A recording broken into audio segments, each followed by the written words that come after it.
Something that I thought that we could do is that if we ever did get a Patreon, is that we could do, there's that woman who, she does like reactions to movies, kind of like Dylan is in Trouble. Mm-hmm.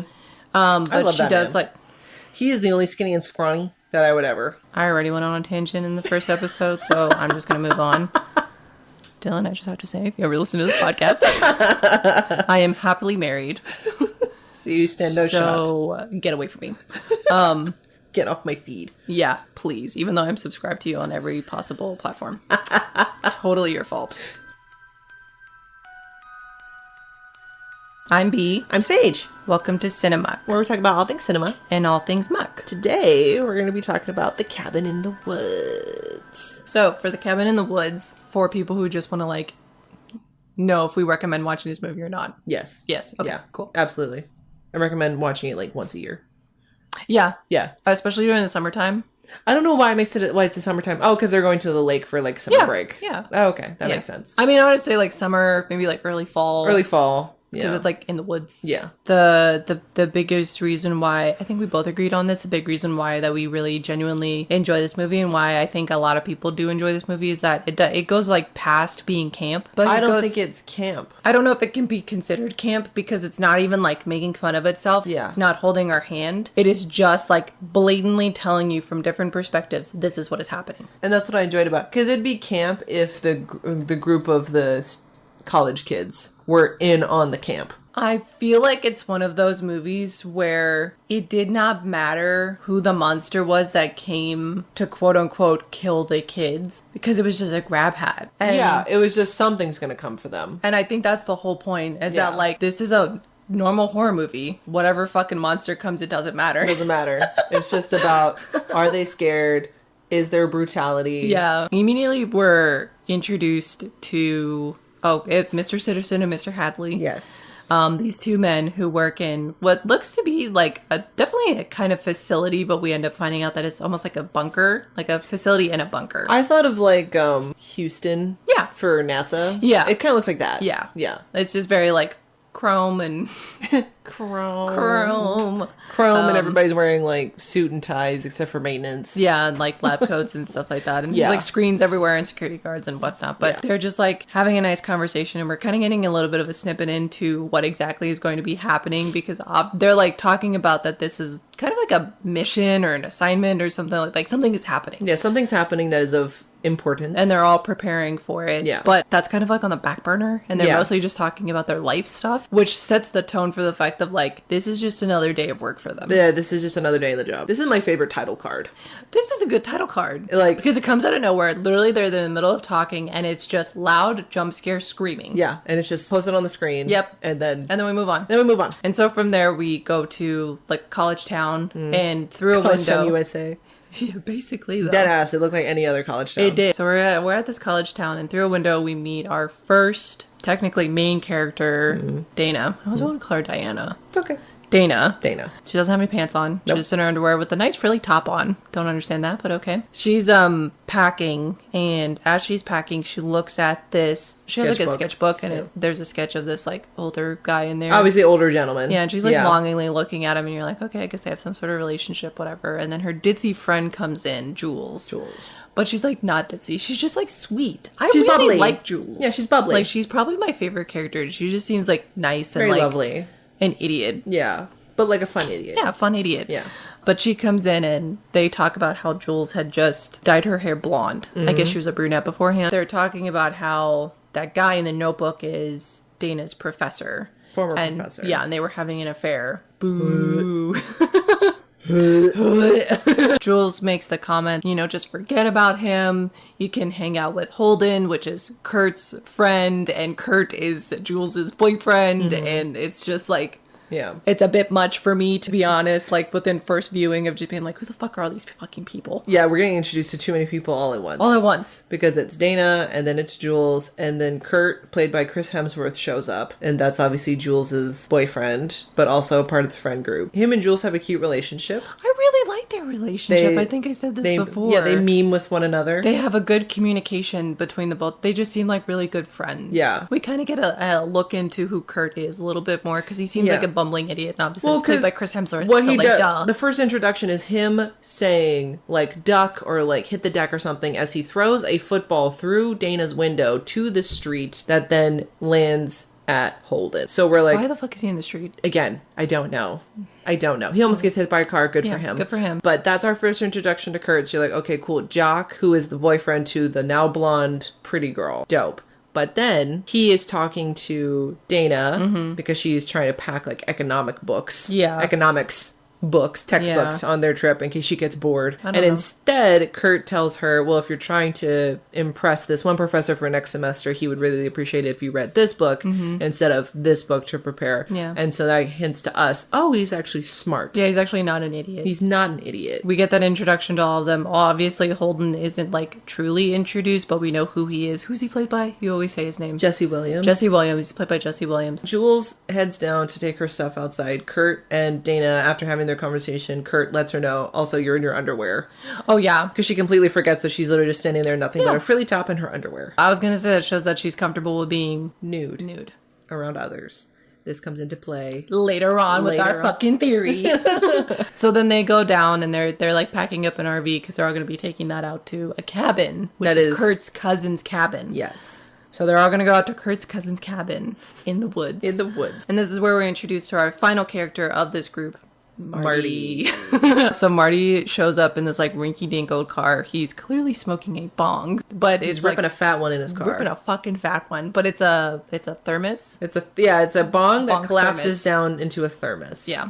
Obviously, when we're introduced to him, we're like, oh, okay, he's like the stoner. He's the stoner man. Like he's just like kind of whatever. Yeah. But I really like his introduction to the group because he's not even like nihilistic. He's just, and I don't want to say a realist either. He just says shit. He just exists and that's it. Yeah. Like if he wasn't high all the time, he would definitely be an asshole because he sees the world for what it is. But like dead ass, he gets out of the car, collapses his thermos bong, locks his door through an open window and then makes sure that the door is locked and then walks away. But the window whole ass open. Still fucking open. Yeah. It's like, I don't... Is yeah. You know? Yeah. Our first introductions to them, they're all presented as a specific trope, but they're not entirely that specific. There are enough of that trope for us to be like, oh, okay, these are these specific people. But they're not. So they've all packed up their RV, and as they're heading away, we see that there's like agents. Yeah, like FBI guys. Like fucking like literal like dressed in all black dudes. Yeah, men in black. On top of their building. On top where of they all just on the roof of the like apartment complex. Apartment built house. Like, how are you not? That's like so obvious. But like, that's the point. But it's not though. Like how in a city, there's so many people doing shit. I know. I believe that this is when we also go back to the bunker laboratory place. We're like truly introduced to Sitterson and Hadley, and we are also introduced to Mr. Truman. Thank you. I finally fucking remember his name. Mr. Truman's security guard. He's their new security guard, and they're all kind of like detailing each other, like what's supposed to be happening and whatnot. Oh, and the chemist who her name is Wendy. Those like the four main people that we're gonna deal with. Back in the bunker. The way that they're all talking about it, we can clearly see that obviously but there's a connection between them and these kids. Through kind of like talking with Truman, we're getting a better sense of what it is that they do. Not only is this not what it seems, it's also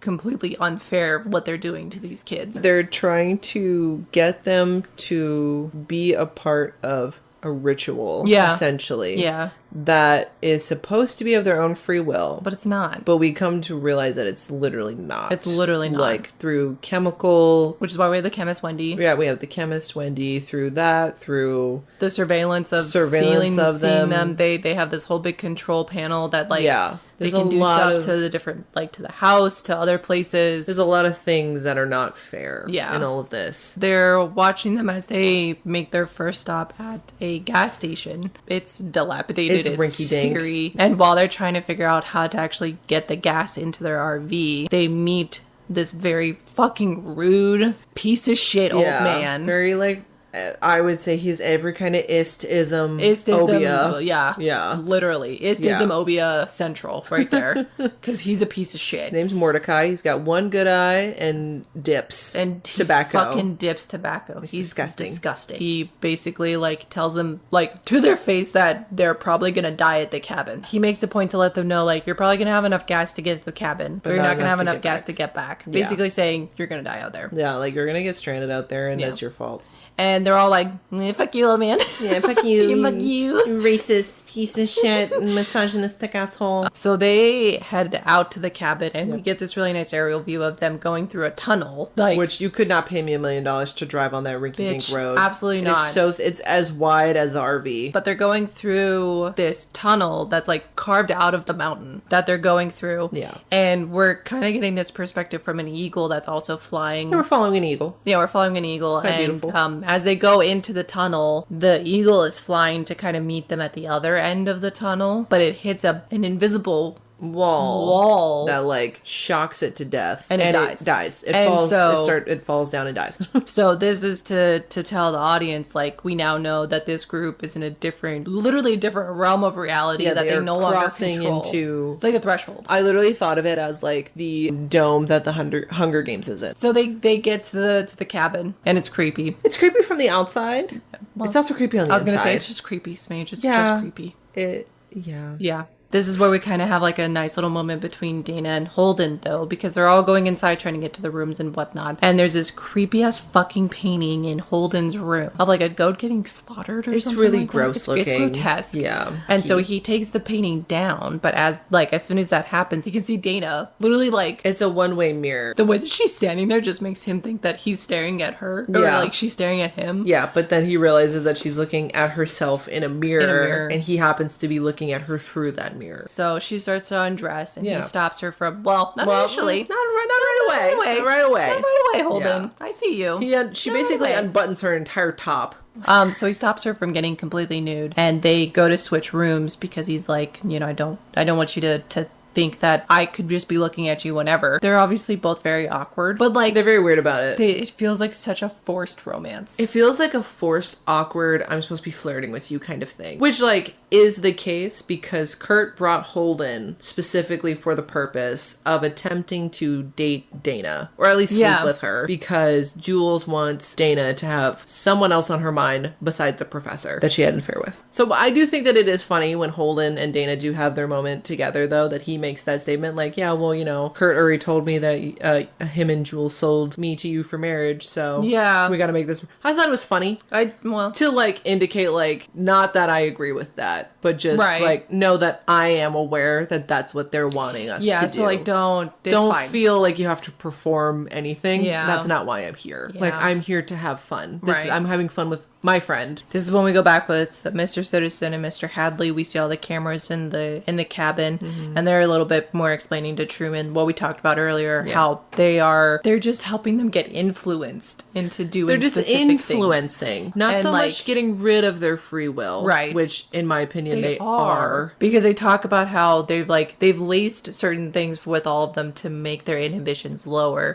so that they're more easily influenced. She has some sort of chemical stuff in her bleach that she used, so now she's more susceptible to more susceptible persuasion. To Marty's weed is laced, so he's more susceptible. The water that they're drinking, the kegs that they brought, everything is laced with something to make them have lower inhibitions. There's misters throughout the house that they can put pheromones into the air. How's this free will? It's not free. And that's what Truman says. Yeah. Like this seems like a bit fucking much. But the thing is that like it has to be hidden so that the kids don't see that they are being influenced by literal chemical warfare. Because if they don't know. That then they think that they're not being influenced. Yeah, they can claim ignorance essentially. Yeah, it's all deception. But then we get this one of my most favorite scenes where Mordecai, the guy who's at the gas station, he wants to talk to Mr. Hadley and Mr. Sitterson because he has something very important to tell them. And so Mr. Hadley puts him on speakerphone. Mordecai is considered the harbinger of death, harbinger of doom. He's basically put there as well. He has to be. It's part of the ritual. Yeah. But he is put there specifically to tell these kids, you are going to die if you don't turn around. And now these kids have to make the decision of whether or not they continue forward. Yeah. And they're always going to continue forward. And why? Because nobody listens to somebody who's a piece of shit. Also, like, nobody listens to the Harbinger. No. They're there to tell you the end times are coming, only for you to ignore them. While he's talking, again, we're getting that viewpoint that Sitterson and Hadley this is just another day at the office for them. Yeah, they just show up to literally work. don't give a fuck about this because he's literally saying very important information. And all of a sudden he cuts himself off in the middle of it and he's like, am I on speakerphone? And they're like, what? He's like, I can hear myself echoing.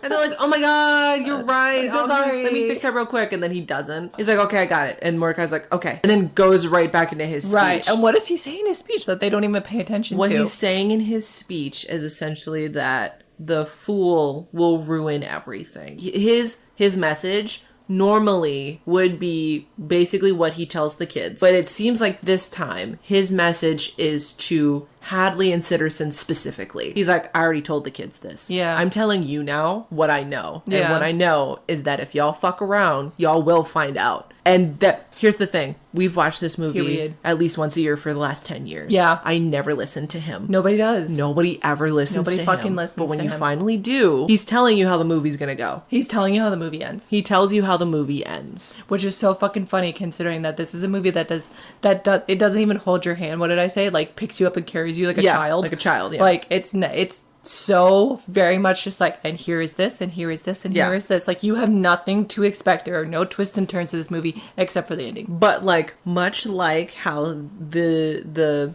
like Sitterson, Hadley, and Wendy are all influencing the kids, what we are being given within this movie is also influencing us to not give a fuck. Exactly. Because we're being so handheld, quote unquote, that we don't care. That last 10 years, never fucking listen to the Harbinger. Because why would you? Why would I? Because, like, if the kids aren't going to listen to them, that makes sense. They're kids. Yeah, they're kids. But then, like, these two people who we're supposed to see as authority figures who know everything that's supposed to happen, and we're trusting them because they're telling us exactly what is about to happen. They also don't care. They're writing Mordecai off. So why should I care? So why should I give a fuck? Yeah. If this is literally just what he does every year, then I don't care what he's saying. I don't care. And that's exactly what Sitterson and Hadley do. They say, he does this every year, so I don't give a fuck what he's saying. Yeah. And you should have. Because this time was different. I could see Sitterson and Hadley having been in this so long that they see Mordecai as like, oh, he's on our side, so it doesn't matter what the fuck he's saying. He's not on anybody's side. He's on the old one's side. The old one's. That's whose side he's on. Yeah. So he's just trying to tell you the truth. And much like the kids, they refuse to listen. So we head back to the cabin with the kids, and they're swimming in the lake. After they get back into the house, after swimming for what I guess is the afternoon. Mm-hmm. Right, because it's evening now. It's evening now. They're kind of having like a small like... How the fuck none of them got sunburned? I don't know. I need to know what fucking SPF they were using. Damn. Well, they're not in reality. Fuck. They're having like a cute little get-together, like a little shindig. There's like dancing and stuff like that. And they're going to play a game of Truth or Dare. Mm-hmm. Marty Dare's rule is to make out with this moose head on the wall. It's not a moose head. It's a fucking wolf. It's a wolf head. It's a wolf head. And he's high as hell.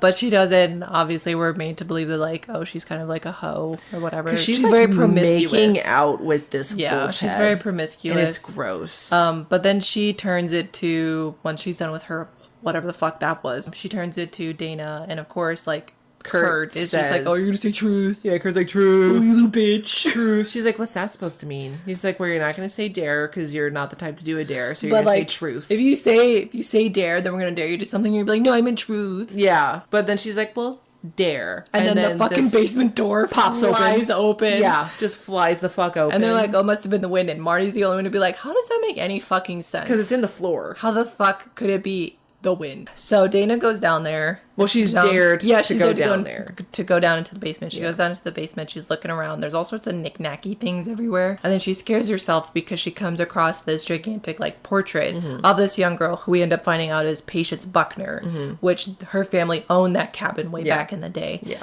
So she screams. Everybody flies down into the basement to come check on her. So then they all start also looking at all the knickknacks. And that's when Marty's like, I dare you all to go upstairs? Yeah, exactly. But they all pick up a different knick-knack. So Marty picks up a roll of film that has something on it. Well, it has a music box with a little ballerina on the inside. Yeah. Kurt initially picks up a conch shell. Yes. But then he picks up this, what do you call it? A Pandora's... I call it Pandora's sphere. Sphere. I don't know what it is. I don't know either. It looks like a puzzle. Yeah. That's a sphere. It's got a lot of little buttons It's on something. it. It's something. Yeah. I just call it Pandora's Sphere. Jules picks up a necklace that was attached to a mannequin that has a wedding dress. And then Dana has a diary. And the music starts to swell because obviously everybody's they're about starting to do something. They're about to pick something that's going to happen to them. Yeah. And so then Dana calls everyone's attention to her specific the thing that she has, which is a diary, which is the diary of patient Buckner, who is that girl in the portrait. Yes. And the diary itself details some of the most horrific, fucking grotesque things. That father is disgusting. He needs to burn in hell. The father is a sadomasochist. Papa Buckner. Yeah. Well, and he's incestuous. He's incestuous, sadomasochist. He's a disgusting piece of shit. He's but like, disgusting. He likes, all in the name of religion, I guess. I don't fucking know. Whatever. But he likes to make people feel pain, and he himself likes pain. He had chopped off one of Patient's arms. Mm-hmm.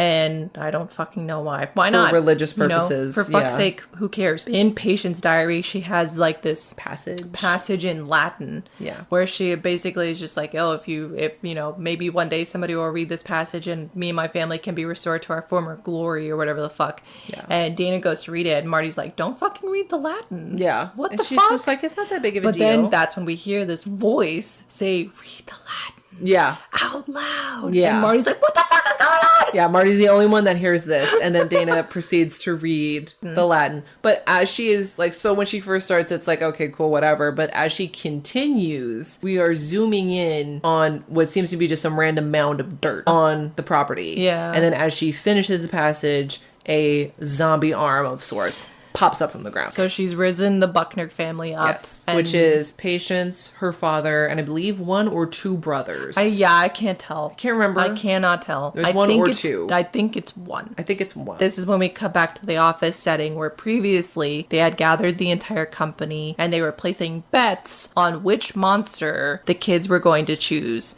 in the basement. These people have been doing it for so long. Yeah. That is just another day in the office.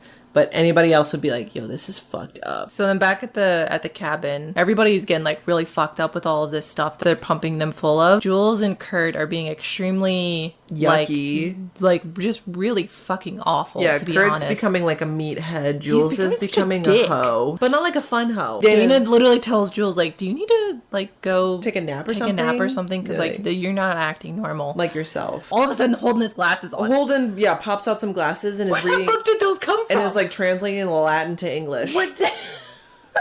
But he's just very like awkward, skittish. He's not Holden anymore. No, he is now being like what I would consider a nerd. A nerd. Like 80s socially nerd. awkward. Yeah. Like let me push my glasses up by the nose brim. Like he should have honestly had a fucking inhaler somewhere. He should have. This is where Jules and Kurt decide that they're gonna go have a romantic evening out in the woods for some fucking reason. Yeah, for some reason. They're just gonna have sex in the woods. Yeah, gonna have sex in the woods. Good for them. Good have for some them. fun. Yeah. I would never. Watch for ticks. Fuck, dude. Lyme disease is no joke. Kurt and Jules go into the woods. Yeah. And this is where we see how much they really don't have free will. Not free will is happening. Not at all. Because Kurt and Jules are kind of like trying to like get frisky. At every turn she doesn't want to do it. She has like reservations about what's happening. So first it's I'm cold, then it's too dark. So when she's cold, they boost up the heat. Yeah. When it's too dark, they turn the moon brightness up. They turn the moon up. Yeah, they turn the moon up. She kind of just seems like she's not really about it, so they literally let out a pheromone mist through the like moss. How the fuck is that free will? So that she's willing to have sex with Kurt. It's so fucked up. So they start getting frisky, just making out, and then he goes to town, which I'm like, bitch, good for you. We stand a king. We stand a go to town king. She flips him over, starts unbuttoning her blouse, and that's when Sitterson says, show us the goods. And Truman's just like, is that really necessary? And Sitterson reminds him that they are not the only ones watching. I do think it is the company. That's what they want. The ancient ones just want blood. They want blood that is coming from young people that have been scared. It is the board of directors, basically, that wants like boobs. Jules pops her titties out. She does get flipped over again after that. And while Kurt is about to go right back down to town, which is like, good for you, girl, she gets stabbed in the hand by, I want to say Papa Buckner. It is Papa Buckner. Stabs her in the hand. Yeah. She starts screaming. Kurt gets off of her. Thinking that something's going on. Yeah. But then Kurt gets kind of like thrown to the side, fucked up a little bit. He gets kind of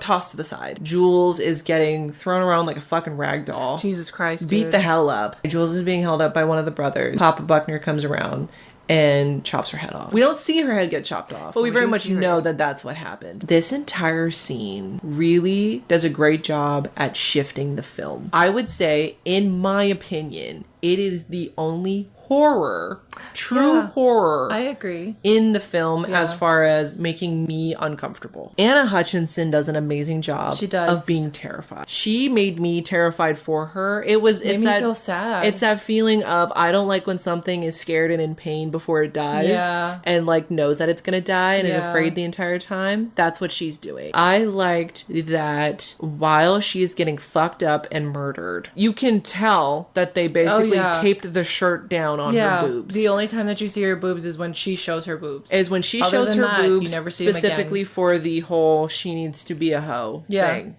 But then you never see them again. Boobs covered. And that's really nice. I appreciated that. Yeah. I really did. That's really nice. It made it be like there was a purpose for that. Yeah. Which there was. Right. R.I.P. Jules. Rip Jules. Oh, ripe Jules. No, rip. Just rip. Yeah, just rip. Yeah. R.I.P. to you, my sweet, sweet angel. We go back to Sitterson and Hadley, and they have these, like, weird pendant things on a necklace that they, like, say a specific saying to, and then they kiss it, and then they pull this lever that breaks a thing of blood and fills up this monument, kind of like... But it has, like, an outline of a person, and that specific person was just, like, a woman who, like, clearly had big boobs, where to understand that she is that. Whatever that symbol is her. Is Jules. Yeah, Jules has now filled that portion of the ritual. We're in it. We're in the ritual. We're in it. We're fucking in it. Yep. So we head back to the cabin where we're seeing Marty. He has a moment of clarity where he believes that they are being puppeteered by something. He can hear a voice say, like, go for a walk or something like that. And he, like, starts freaking out because he's like, I'm not a fucking puppet. Yeah. And then he's like, I'm gonna go for a walk. After do that big long rant. Right. Yelling to the air. He's like, I'm gonna go for a walk. I'm gonna go for a fucking walk. As he is, I guess, getting prepared to go outside, we go back to Holden and Dana. They're making out. As things are getting, like, a little more heated for the two of them, Dana's just like, I've never... And then she catches herself, like, well, not never. Right. She's gonna say, like, I've never slept with anybody, but, like, clearly she has. She has. And Holden's just like, we don't have to do anything you don't want to. Which is really sweet. So then Marty goes outside and he's just, like, chilling. He makes a comment that he thought that there would be stars in the sky. Again, pointing out to the audience that they're in a different reality than what they were expecting to be in. And that's where he says, we are abandoned. We are abandoned. I'm like, Marty. He's on some shit. Marty fucks. But then immediately just starts pissing outside. But this is when, and like I've said before, this is my favorite horror trope is when something is moving in the background unbeknownst to the main character that we are watching. Like, if I was just watching Marty, I probably wouldn't have seen it, but my eyes caught it, and I was like, ooh. Yeah. And what we see is that this, like, a small person, like a child, obviously, is like shuffling towards him, and we can tell that that's one of the zombies. Buckners, yeah. He stopped urinating because he thinks that he hears something, and then this is the second jump scare of the entire movie. The first jump scare being the title screen, title card. Kurt, like, fucking pops out. I'm like, he was probably right in front of you, Marty. And you didn't see him. How the fuck did you not see him? Bro, have you ever tried to see someone running towards you in the dark? No, because I will pass away before it's that hard. happens. You can't see shit. Especially if they're going in a straight line. Bitch, literally, I was in my fucking garage and the mailman came up my front yard. And I could hear footsteps, but I couldn't see him. I don't know how. And then he just pops around the corner and he's like, good morning. I fucking went, and I was like, oh my God, good morning. You scared me so bad. And he was like, I do that a lot. Have a great day. And I was like... It's like, maybe wear a bell on your shoes or something. God damn it. Kurt pops out of fucking absolutely nowhere, covered in blood. Yeah, grabs onto Marty and starts yelling about how they need to go inside. Oh, but as they're running inside, he literally fucking chests the hell out of Patience. Literally fucks up Patience and just, like, yeets her to the side. Patience Buckner is the one coming up behind Marty. As they're running towards the cabin, he just fucking just checks her right across the chest. I'm like, Jesus Christ, dude. Yeah, she flings off into a different direction. She's a fucking zombie, but, like, she's a child. She's a child. That's a child. You gotta do that. Jesus. So they run inside, lock the door. Marty's trying to, like, get the windows and the door locked. And Kurt is also trying to do that, telling them to get away from the windows. Yeah. And Dana's just like, where is Jules?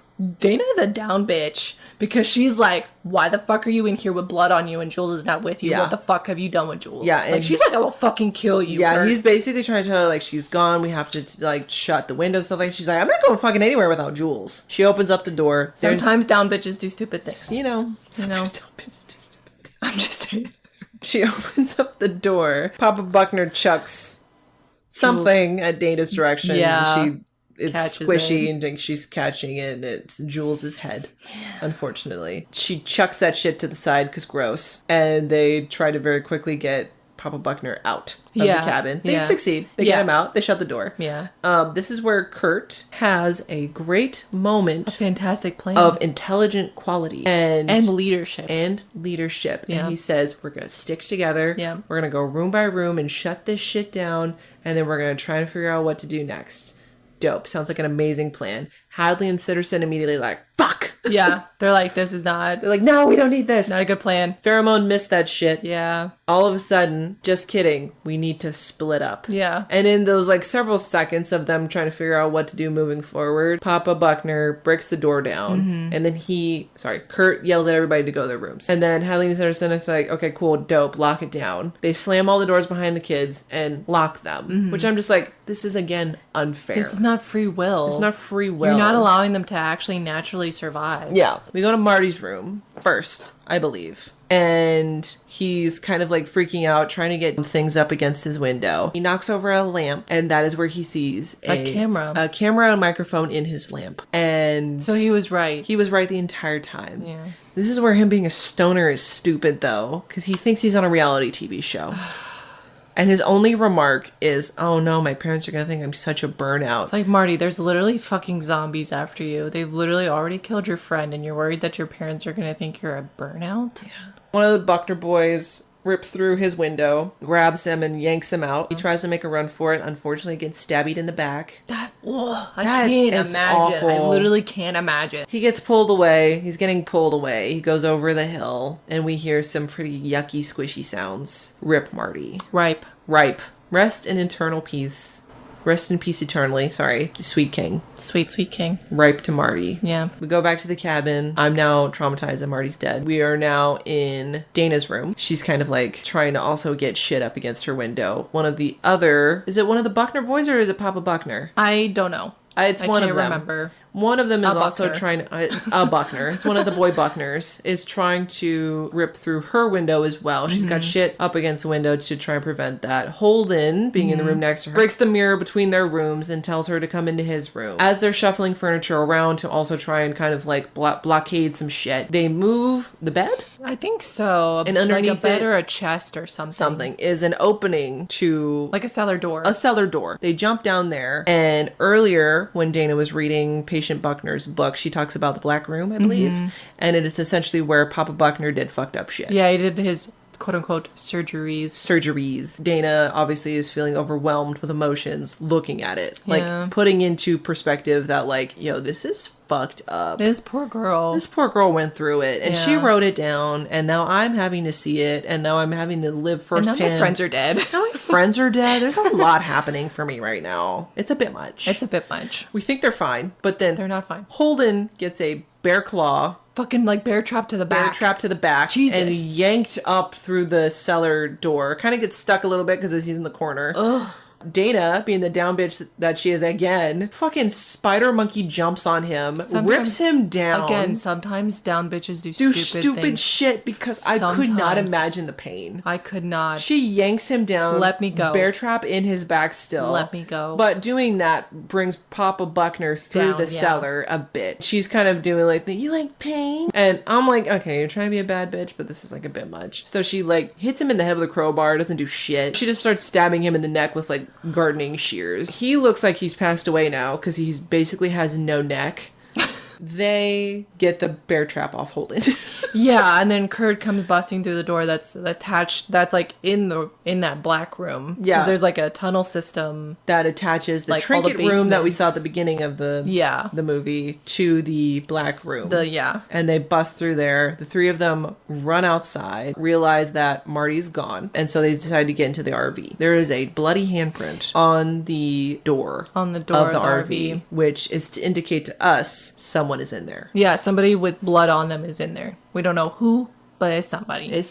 Even though they're in the RV, everybody back at the facility believes there's no way that these kids can escape. Everything is still going to go according to plan. It doesn't matter that they got out of the cellar. It's fine. When we're back at the facility, we end up seeing that at the beginning of the movie, when we're talking about the ritual, we find out that it is just the US and Japan that are left in completing their rituals to appease the old ones. Yeah. One country needs to at least succeed. Yeah. And by succeed, I mean kill people. But what we end up finding is that it's Japan and the US. And in Japan, it's this demonic ghost thing. It looks like The Grudge, but it's floating. Like she's in a room full of schoolgirls who are trapped in like a classroom. I'd say like 7-8-year-olds. Yeah, 7-8-year-olds. They're very little. When we come back to the facility, we see that the Japanese girls have successfully defeated the demon. And now she's this happy little frog. Now, there's a lot more pressure on the US because they are the only country left to actually successfully fulfill the ritual to appease the old ones. If they fail... If the US fails... The old ones come back and kill the Earth. But this is also a hilarious thing where Sitterson is literally shouting fuck you at a bunch of 5-year-olds. A bunch of 5-year-olds. He's like, fuck you, fuck you, fuck you. So they're like, it's fine, like, we'll succeed anyways because, like, these kids can't even get out of here. Unbeknownst to them, the kids are going back towards the tunnel where they initially came in. The tunnel is supposed to be caved in, but it's not. It's not. It is fully open. No explosion happened to cave it in like it was supposed to. Hadley and Sitterson are trying to figure what the fuck is going on. Sitterson runs down to the mechanical room. Well, they're trying to get in touch with the mechanic, and there is no ability to get in contact with them. Yeah. And the only contact they do have is to let them know that we didn't get a signal. The people who did the explosions never got a signal. There was some sort of interception. They never got the signal to actually cave it in, so they couldn't. So Sitterson runs quickly to facilities to try and find the wiring board, essentially. Yeah. The RV is getting through the tunnel pretty quickly. Then they almost make it. The exit is in sight, and Sitterson blows it up just in time. Successfully. Blows it up. Tunnel's caving in. They have to book it backwards. The RV is going backwards very quickly. It's scary. Very scary. Yeah. I would immediately lose control and just like, I would do like small ping pongs first and then it would just be ping pong, ping pong. Yep. I don't know how they did it. I don't know. They get out the other end of the tunnel. They're kind of making this realization of just like something else is happening and it's not just the fact that they're zombies. Dana, Holden, and Kurt are standing at the edge of the like valley kind of and they're looking and they're like, clearly we can see the other side of the valley. We can go towards the road. How do we get over there? Luckily, Kurt had brought his dirt bike. And he's like, I'm gonna make this jump. I've made jumps bigger than this. Much bigger than this. Yep. It'll be fine. I'll go and get help. Yep. And we'll figure out what we're supposed to do. Many of us have forgotten what happened at the beginning of the movie. I forget it every time. Every fucking time I forget it. I know it's coming, but I don't know it's coming. What I love too is that when you are watching these kids, you're watching it as if you were watching a natural horror movie where what is happening to them was the only part of the movie because the music swells. Yeah. He's gonna make it. Yeah. As he makes the jump, it's like, it's even in slow-mo. And then he just smacks right into that fucking invisible wall. And his body just ping, ping, just ping, ping, ping, ping, ping, ping, ping. All the way down the fucking valley, and he's dead. So, rest in peace eternally to Mr. Kurt Ripe. You tried. You were valiant. This is when Dana realizes that Marty was right the whole time. Because she's like, clearly this is not just about zombies. Something else is going on. Something else is fucking happening. She's clearly becoming unhinged. She's spiraling. Her and Holden get back into the RV. Holden is driving back towards the cabin. And he's like, obviously we can't go that way. We'll just drive through the fucking cabin. We'll literally go through the woods. I don't care. We'll figure it out. And Dana is just like, what the fuck is the point? Yeah, he's like, no, we got this. We're gonna do great. I just need you to stick with me. We're gonna do this. It's gonna be fine. We're gonna get help. And she kind of believes him for a little bit. Yeah. Like he's doing a really good job of being believable. And then fucking rip to him and his throat. He gets a scimitar through the throat from the back of the chair because one of the Buckner boys is in the RV with them. That was the bloody handprint on the RV. So, Holden. No. Sorry, Rip. Just Rip. I think Rip just Holden, rest in peace. Because I don't give a shit about him. Nah, not really. Rip Holden, he loses control of the RV, obviously. They go off the road and into the lake. Yeah. They are now drowning. Dana goes to escape the RV, nearly gets fucked up. The Buckner boy that's in the RV grabs onto her ankle, but she makes it out. She gets onto the pier. And she's kind of just sitting. She's like trying to breathe. She's like kind of crying.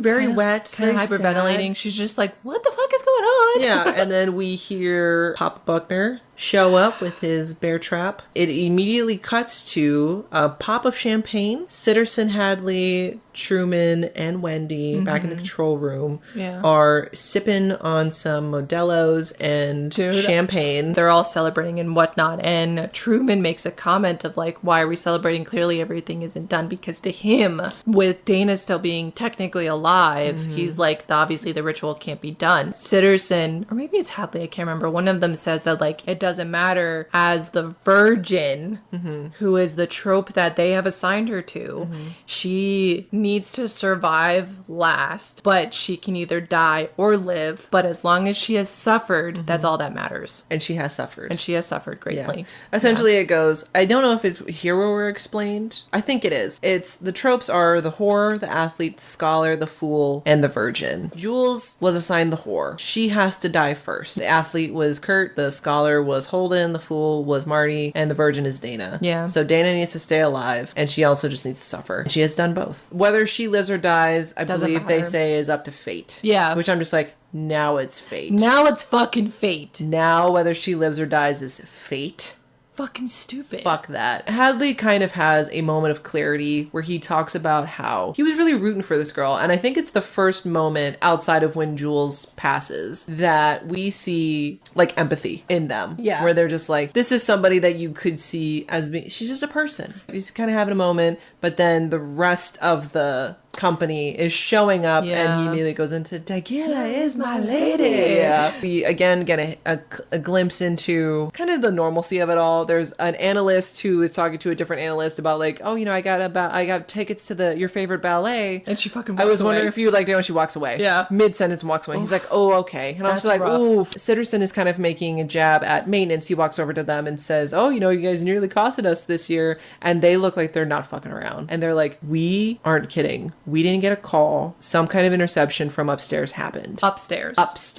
And Sitterson's like, what do you mean upstairs? There's no way that it can be upstairs because the only people that are upstairs are the kids and the zombies. So why the fuck is there interception from upstairs? Yep. Cut to the red phone of death. The red phone of fucking doom on the wall. On the wall.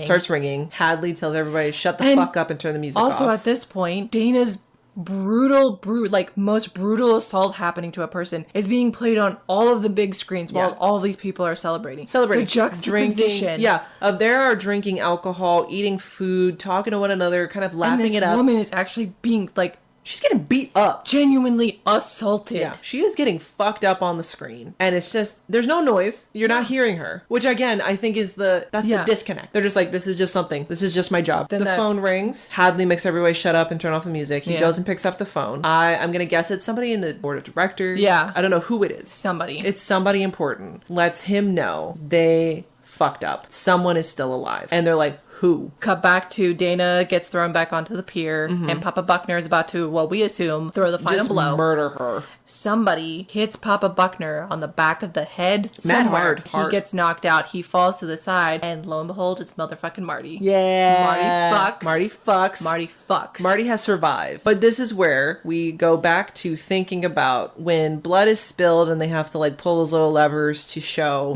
that like a person in the ritual has died. When they pulled the lever for Marty's, the fool, quote unquote, it spills outside of the outline in the monument. Yeah. And also cracks. So we're just like, ooh, that's weird. Sitterson and Hadley in the facility wrote it off as the Ancient Ones being excited. Yeah. Because like things are like happening. Because like everything kind of rumbles a little bit. Come to find out it's because Marty didn't actually die. Marty didn't die. They preemptively decided that he had been sacrificed without double checking. And so it was the old one's way of saying like, no bitch. You are incorrect. You fucked up. Marty somewhat saves Dana. I mean, you know, Papa Buckner falls into the lake, but he does like like an alligator. He like slowly gets out of the water. And then he like goes back underneath the water. And like clearly he's not done. He takes Dana to the grave site where all the Buckners had come out of. Yep. He is the one who had rerouted the power, because what he ends up showing her is that there's the grave sites are entryways into an elevator that goes to the facility. They end up getting into the elevator. She sees a dismembered zombie. That's where he makes the joke, I had to dismember him with a trowel. What have you been up to? What have you been up to? And she's looking at him so fucking traumatized, because obviously she is. They're in this elevator and we're starting to see them interact with different monsters. They go down the shaft after he reroutes the power. And they're kind of like, they keep coming face to face with different, very scary monsters. There's a Wolverine? Werewolf, sorry. Yeah, werewolf. Marty is looking at this little girl who's a ballerina. When she turns around, her face is made of like different rows of circular teeth. Yeah, it's like shark teeth. It looks like that, literally looks like that shark from James and the Giant Peach, the mechanical shark that's in the clouds. That's what it looks like. Marty's freaking out about that. But then Dana is face to face with this. I don't really know what the fuck he would be considered. I don't know what he is, but again, I wrote in my notes that like I find him incredibly handsome. Oh my god. And that speaks to how fucked up I am. Yeah, like, are we okay? Because like he's pale as fuck. He's got nails driven into his head. He's got shark eyes. But he's quiet. He's just there. He's existing. He's not, his face is emotionless, but soft. You know what I mean? There's something there that says like, I'm so sorry. But he shuts the fuck up. But he shuts the fuck up. He doesn't say a goddamn word. He's just standing there with his little Pandora sphere. But that's the thing. He's holding that Pandora sphere. And that makes when Dana realize that they chose their fate. They chose their fate. They chose what was going to kill them. She puts 2 and 2 together because she recognizes that as the thing that Kurt was holding. And she's like, we're fucking playing with these things. And it's literally what caused all my friends to die. I wrote in my notes, she herself then becomes the very thing that exists in that elevator shaft. Yep. Because she starts freaking the fuck out, hitting that window mirror thing with her bloody ass hands, and it's just feral. She becomes a monster. Sitterson and Hadley are now trying to quickly find which elevator shaft Marty and Dana are in, because they need to kill Marty in order for the world to survive. Fuck Dana at this point. They're just like, no, we just have to kill Marty for sure. They finally find it. In the speaker of the elevator shaft, Sigourney Weaver comes across to let Dana know. It seems like she's trying to talk to Dana and Marty, but we know that she's only trying to talk to Dana. That essentially, like, this ritual is older than anything that they know of. This is what nightmares are made of, out of these things, because the old ones used to rule the earth, that kind of thing. So you need to help us complete this ritual. Sitterson and Hadley, and really, I guess, like, the entire facility has deployed, like, their military personnel to, like, get over to that elevator. And they're basically, like, just kill the guy. Doesn't matter what happens to the girl, but she can't die before him. And so when the elevator doors open, there's one security guard. There's one like agent, and he tells them like, don't move. And they both go to step out, and he's like, no, not both of you, just the girl. And that's when they start to especially Marty, he starts to realize like something on. Like obviously something's going on, but like something more than what I think is going on is going happening. The zombie arm, which had fallen into the elevator with them, grabs the security guard, and he, trigger happy little son of a bitch, shoots at the fucking zombie arm, and Dana and Marty both attack. They just push him. They charge him, push him against the wall, and he hits his head pretty hard and knocks himself out. Yeah, Marty takes the officer's gun and hands Dana the trowel that was used to dismember the zombie. Yeah. And so while they're getting their big spiel from Sigourney Weaver, they're looking at like they're in the middle of like a room of elevators, and at the very front, I guess, quote unquote, of the room is this like control booth kind of area. And they go in, shut the door. Yeah, because there's the military personnel are charging them now. They just start shooting into the room, into the fucking control booth, and I'm like, did you guys not hear that you were supposed to? Yeah. Okay, that's fine. Sure, whatever. And then, like the big fucking trope that it is, there's a giant purge all button that Dana's like, let's fucking go. So she hits it. All of the monsters are now being transported up to the actual facility. As soon as the doors open, they get got. First round of monsters come out, get got, and start just devouring the military personnel. It's disgusting. It's real bad.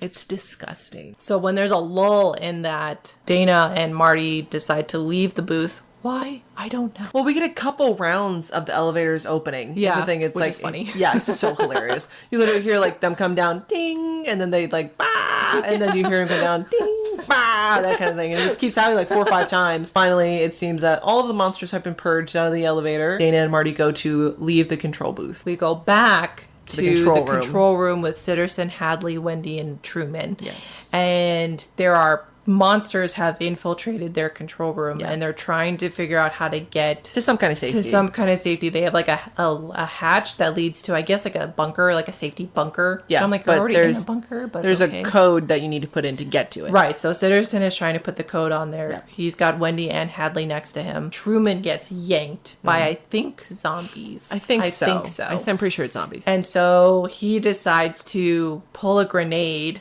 and he blows himself up, but this flies Hadley away from the door. From Sitterson and Wendy. Yeah. And so he's kind of getting all fucked up, and out of his, like, haziness, he hears this, like, squishing noise coming towards him, and he just looks defeated because he's like, there's no fucking way that this is happening. And he gets completely devoured by a merman. Yeah. Like, as his field of vision comes clear, he sees, like, it's not Aquaman. It's not fun. He starts getting his face eat the fuck off. Yeah.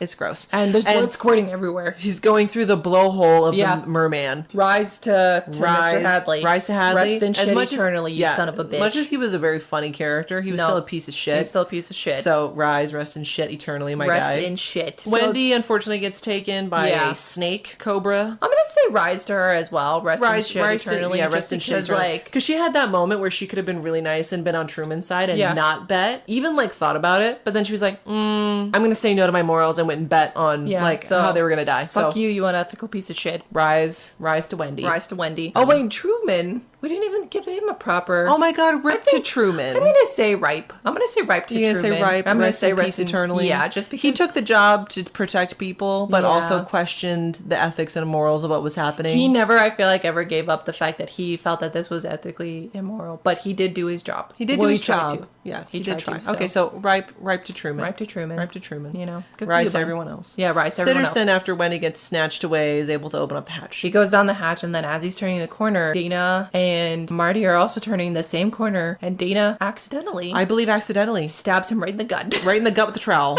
And his face looks elated to see her. He's like, oh shit. Yeah, he even says, like, it's you. It's you. As they're leaving, he says, like, you have to kill him. Yeah, he's obviously Dana. Fading, sliding down the corner. Yeah. And tells Dana, kill him. You have to kill him. Marty doesn't hear this. But Marty, being the sweetheart that he is, Marty fucks. Pulls Dana away and says, here, it's easier with this, and gives her the fucking gun. And I'm just like, Marty, if you would have heard what he just said. Marty fucks.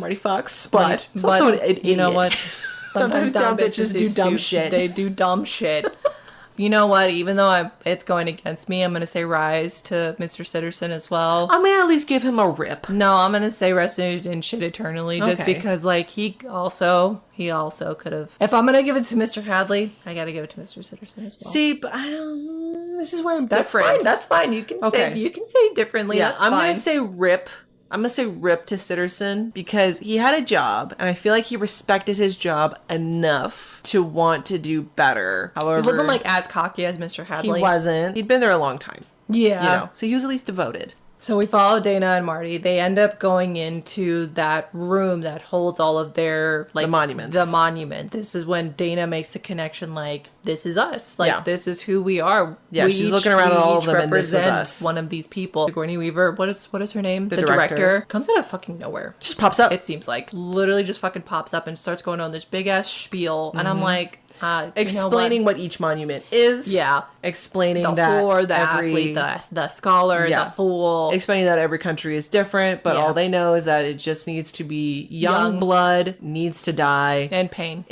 Yeah. That's it. That's all they know. And it's to appease the ancient ones. They have to do it once a year so that they don't rise over the world and kill humanity and da-da-da-da-da. As she's explaining this, basically trying to make the argument really only to Dana and slightly also to Marty. Please, like, help us. The room starts to rumble because the sun is about to rise, which is the end of when the ritual is supposed to happen. And if they don't finish the ritual before the sun rises, then the earth will be destroyed. Yeah, and this is where she says it to Marty, you can either die with them or you can die for them. And he's like, and Marty's that's just such like, a great option. Yeah, he's just like, maybe we should. He's like, if this is what it takes, if you all killing my friends is what it takes to continue us moving forward, then maybe it's not worth it. Yeah. And Dana in the background is like, maybe not, and points the gun at Marty. Yeah. And the director kind of shifts her eye line from Marty to Dana and back to Marty. Yeah. To indicate to Marty, hey bro, I think you're the only one that feels like this. Yeah. And so Marty turns around and it's just like, wow, you fucking bitch. You That's what I would have been like. I would have been like, ooh, you son of a bitch. You got cunty energy. You motherfucker. Dana's trying to be like, she's crying, obviously. Yeah. And she's just like, Marty, think about all of humanity. And he's just like, Bet. As a fucking werewolf. The fucking werewolf is coming up behind her. And he's just like, yeah, I'm really sorry you feel that way. Because you're about to get fucked. Yeah. And he's just watching it happen. That thing chomps so hard down on her neck. Oh my god, dude. Like a dog with a stuffed animal. Yeah. Just fucking doing the rah, rah, rah, rah and she thing. drops the gun and Marty grabs it and immediately shoots the werewolf. Immediately shoots the werewolf and the werewolf runs away. Yeah. However, Dana is quite fucked up, bleeding a lot. Like profusely. Yeah. Kind of, And she kind of got whipped around. The director and Marty are now fighting because the director wants to kill Marty because obviously she has stake in this. She's like, I don't want the world to die, and also like it's my duty to make sure that this doesn't happen. Correct. Blah, blah, blah. Yeah. She is the director of the facility after all. Right. They're fighting over the gun. They're like, Sigourney Weaver's beating the fuck out of Marty, dude. She's just like, I'm gonna fucking kill this bitch. She's literally kicking his ass. Like, Jesus Christ, girl. Yeah. This is when we see that Patience, who was the last monster to get off of the elevators, makes her way into this room, and she is going towards Marty. And she passes by Dana, who is trying to yell out to Marty, who I think is on top of the director. I think he's the one who's on top. At that point, Marty is on top of the director, Yeah. kind of like trying to get her to stop. So Dana's trying to call out to Marty, but obviously she's like in pain. She's all fucked up. Yeah. And she finally lets out a Marty. Yeah. And so he looks over at her and sees that Patience is coming with an axe. Yeah. And he flips the director on top of him. Patience goes, she swings. And drives hits that the fucking axe director right in that goddamn nog. in the nog, man. Just right in the nog. Yep. And so Marty like shoves both of them over the edge down to where I guess the ancient ones I guess so, yeah, because it's kind of like They on just look like they're on like a they're like on top of a pit. It's a semi-floating platform that's Yeah. connected by a bit of stairs Yeah. with the monuments around them. guess. So he kind of throws them down into the pit. Yeah. So he joins Dana over to where she's sitting on the stairs, and Yep. obviously she's all fucked up, he's all fucked up, and they both just kind of succumb to the realization that they've just ended the world. Marty lights up a fat doobie, and they're both smoking it, kind of reminiscing, and this is Yeah. when Dana kind of is just, what does she say? She's like, I wish I'd seen I wish I them." could have seen it. And Marty's Yeah. like, right, dude, That me would have too." been a Fun excellent- weekend. Fun weekend. Yeah. This is about the only other sad moment in the movie where they're both embracing one another Yeah. as the world is beginning as the to world crumble. is literally fucking ending. and that's it. That's it. The room starts to rumble. Things start to crumble around them. It like sucks in and then pushes back out Yeah. as a gigantic ass hand. Yeah. Comes out of the earth. Yeah. Through the cabin and kind of grips towards the camera. Grips towards the camera, and that's the end of the and movie. We had the black screen. So. Yep. And roll Which, credits. again, like Mordecai said, you know, the fool who was supposed to be Marty would end everything because they weren't paying attention to him Yep. and his foolish ways. So Yep. I'm gonna say say rip to Dana. rip to Dana. Ripe. Literally the most ripest of ripes. King Ripe. King Ripe to my sweet, sweet angel, Marty. I'm gonna also say rise to the director. Yeah, rise to that fucking director. Because fuck her. Yeah, fuck but her. I'm gonna say ripe to Patience I'm gonna Buckner. say Ripe as well. Ripe to Patience Because she Buckner went through because she's a lot a of child. shit. Yeah, she went through a lot of shit. Even if she did become a murderous zombie, not her fault. Not her fault. Not her fault. was She just a needs to baby. rest in peace eternally. Yeah, good for her. Good for her. But the rest of the Buckners, fucking Fuck rise. them. Yeah, rise. King Rise. King rise to them fucking Buckners. Yeah, but King Ripe King Ripe to my man Marty. to Marty. Love Marty. I'm so Love you, glad. my sweet, sweet angel. Yeah, so glad he made it as far as he Right. did. But how many out of 5? What would you give? Oh, it? 5. 5, yeah. Easy. 5. Yeah, Easy same, 5. Same, Easy easy 5. 5. What are we watching next? The Ritual? Yes. Tune in next week for The Ritual. Yeah, that shit fucked me up. Bro, I'm so scared right now. I'm so fucking scared. Do we say bye or can we just end it there? Bye. Bye. Yeah. What is that? Rest in shit? Oh wait, no, I thought about that. It could be rest in shit eternally. So there's rip, ripe, and rise.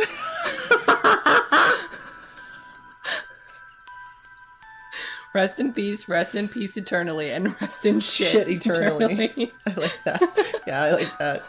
We should have that on a shirt. If we ever make a merch, rip, ripe, and rise. It's like dip, dodge, duck, dive, and dodge. Oh no. I love him in the center. He's a freak. I always used to get him and the guy from Twister, rest in peace. Me too. Confused. I don't remember his name. I know he's dead, unfortunately. Anyways, moving on. anyone.